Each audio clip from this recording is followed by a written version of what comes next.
Phone आवे लागे। दवा फोन करता। हाँ सुनील लवा। हाँ सब्जी लिए आवा ही बाजारी रे। बताओ का लाओ एक बार। पालक। हाँ ठीक है हम पालक लेते आओ। रख रख फोन रख। आज कौनो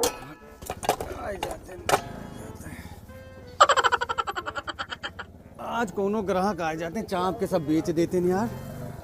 कल मंडी में आ जाएगा, ससुरारी चला जावे। हाँ भैया। हाँ पालक बा का? पालक होत ना तो हम सब्जी के दुकान ना करते। अरे साला इतना पॉइंटेड बात बोलता है। रात भैया रात हम दूसरे दुकान में ले जाता ही। जा जा। पालक नहीं, पालक ना पालक नहीं।